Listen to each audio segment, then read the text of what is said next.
Cette vidéo va vous montrer deux variantes d'aménagement de chambre dans les combles. Et vous allez voir notamment comment l'orientation, l'emplacement du lit dans la chambre dans les combles va avoir un impact important dans la décoration de la chambre dans les combles. Passez derrière l'écran de mon ordinateur pour voir ces deux variantes. Si vous prévoyez d'aménager une chambre dans les combles, vous vous demandez peut-être comment placer le lit dans celle-ci. Parce que le lit, comme c'est le cas ici, avec la tête de lit sous pente, eh bien, cela vous laisse la possibilité d'utiliser autrement les pignons de chaque côté, que ce soit pour aménager un coin bureau ou pour aménager un dressing, alors qu'il est autrement parfois plus difficile d'aménager un espace dressing dans le bas de la pente. Ça dépend en fait de la pente de la toiture et ça dépend aussi de la hauteur sous plafond au plus bas. On a utilisé ce type de plan avec le lit qui a une tête de lit en sous-pente, donc dans la partie basse de la pente, et du coup aménager un espace dressing en utilisant la moitié du pignon et puis ici contre la salle de bain.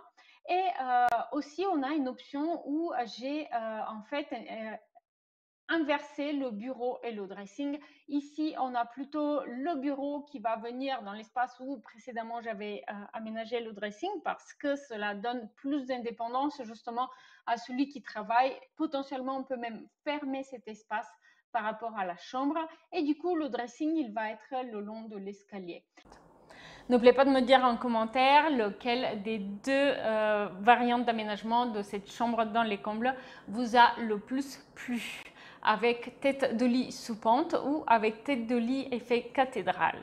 Là, vous allez voir une option très différente où j'ai placé le lit dans l'axe du faîtage de la toiture, ce qui a permis d'aménager un long bureau dans le bas de la pente et du coup de créer un dressing tout de suite à droite de l'escalier.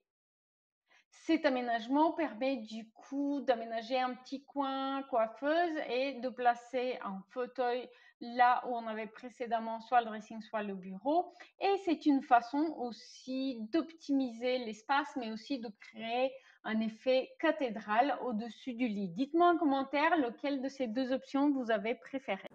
Avant de partir, n'oubliez pas de récupérer votre copie de la checklist rénovation. Elle est gratuite, le lien est en description.